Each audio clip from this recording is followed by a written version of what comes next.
Madame la présidente de l'Assemblée nationale, mesdames et messieurs les députés, il y a des moments où la politique cesse d'être un commentaire pour redevenir un choix. Je crois que nous y sommes. Cette motion de censure ne porte pas sur une ligne, encore moins sur une procédure. Elle porte sur une question beaucoup plus simple et beaucoup plus rude. Voulons-nous assumer la dépense publique de la France telle qu'elle est ou continuer à la dénoncer tout en refusant d'y toucher ? Depuis des semaines, un même réflexe traverse le débat. On réclame toujours plus de crédits, on réclame parfois des économies, mais personne ne veut s'accorder pour trouver une majorité pour dire lesquelles. Et dans le même temps, on feint de s'étonner de la dette, du déficit et de la fragilité de notre pays. Cette contradiction n'est pas une erreur, c'est une stratégie pour certains. Elle consiste à ne jamais décider, à ne pas vouloir travailler à un compromis pour pouvoir toujours accuser. Ce budget, lui, décide. Il décide que la France ne peut plus vivre comme si ses finances n'avaient pas de limite. Il décide que l'effort doit porter d'abord sur la dépense publique puisque la fiscalité est stable par rapport à 2025. Il décide que l'État doit apprendre à faire mieux, parfois avec moins, sans casser ce qui tient le pays. Et c'est précisément pour cela que ce budget est attaqué ou caricaturé. Car pour la première fois depuis longtemps, les chiffres disent une chose claire, la dépense ralentit réellement. En 2026, la progression de la dépense publique hors charge de la dette en volume tombe à 0,5% contre 1,4% en 2025 et plus de 2% les années précédentes. Ce n'est pas un artifice, ce n'est pas un tour de passe-passe, c'est un choix politique, celui de rompre avec l'illusion que tout est prioritaire et que rien n'a de coût. Ce choix permet une chose essentielle, ramener le déficit public à 5% du PIB. Pas demain, pas après l'élection présidentielle, maintenant, comme nous l'avons déjà ramené en 2025 à 5,4% du PIB avec le gouvernement de François Bayrou. Et c'est ici que la clarification devient indispensable. Celles et ceux qui refusent ce budget refusent en réalité de dire où ils feraient réellement des économies. Ils parlent d'un autre budget, mais sans jamais dire lequel. Ils parlent de justice, mais sans jamais expliquer comment ils financeraient leurs promesses. Ils parlent de sérieux, mais votent systématiquement contre toute mesure qui l'incarne. Il faut le dire clairement, il n'y a pas eu pendant ces 350 heures de débat parlementaire d'alternative crédible qui ne passe pas soit par plus de dettes, soit par plus d'impôts, soit par des économies qui n'existent pas. Certains moments ont même frisé la caricature. On a d'abord vu surgir des impôts imaginaires, des recettes proclamées, jamais démontrées, des milliards annoncés sans base solide, sans rendement établi, sans crédibilité économique.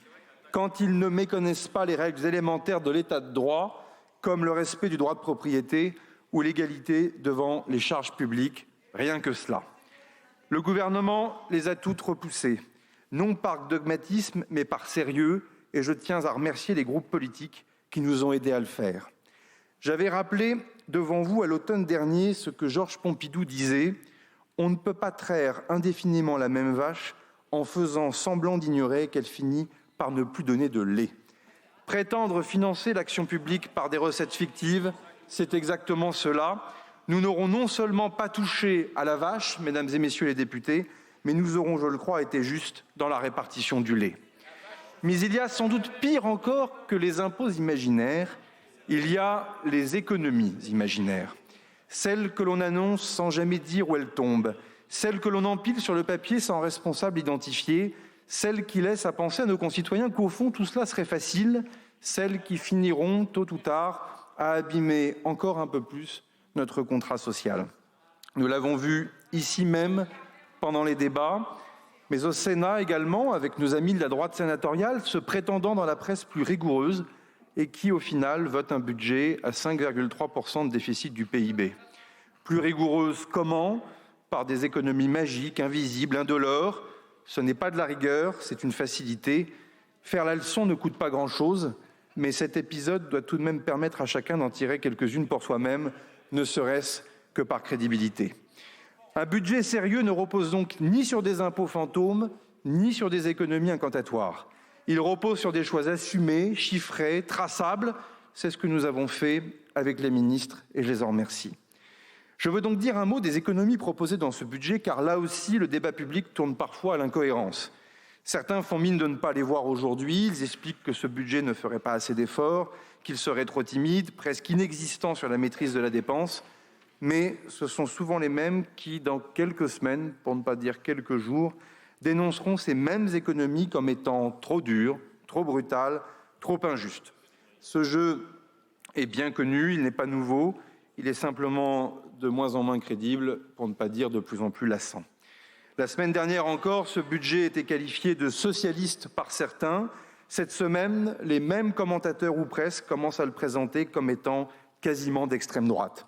Voilà où nous en sommes rendus dans une grande démocratie comme la France, quand un budget n'est le texte de personne, qu'il est issu du compromis, chacun y projette ses peurs ou ses postures, mais ce grand écart permanent dit moins de ce budget que de l'embarras politique de celles et ceux qui le commentent.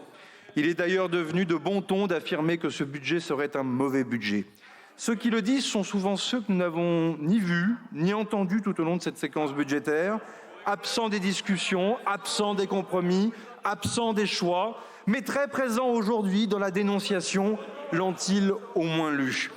Je ne ferai l'affront à personne de comparer ce budget à certains adoptés, pourtant avec des majorités absolues ces 20 dernières années, ce serait sans doute trop cruel. J'entends aussi beaucoup de discours anxiogènes sur les entreprises. Là encore, la vérité doit être dite calmement et fermement. Il n'y a aucune modification du cadre applicable par rapport à 2025. Aucune. La stabilité est totale. Ceux qui prétendent le contraire prennent une responsabilité pourtant considérable, celle d'affaiblir la confiance, donc l'investissement, donc l'emploi, donc la croissance.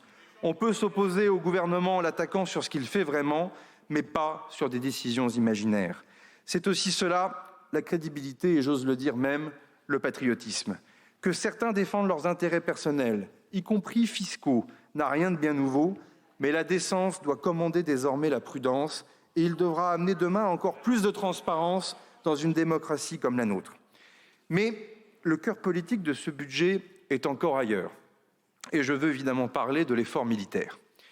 En 2026, les crédits de la défense augmentent de 6,5 milliards d'euros. C'est un effort massif historique. En 2017, le budget de la défense hors pension était de 32 milliards d'euros, soit environ 38 milliards d'euros pour les euros d'aujourd'hui en 2026. En 2026, il atteindra 57 milliards d'euros. L'écart est de 19 milliards d'euros, soit 0,6 points de PIB. Disons-le sans détour, sans cet effort, le déficit public serait en 2026 autour de 4,4% du PIB et non de 5%. Voilà la réalité des chiffres. Voilà le prix assumé de notre souveraineté, de notre liberté. Et pourtant, ce qui frappe dans cette séquence, je remercie les orateurs précédents qui y sont revenus, c'est tout de même une forme d'hypocrisie collective.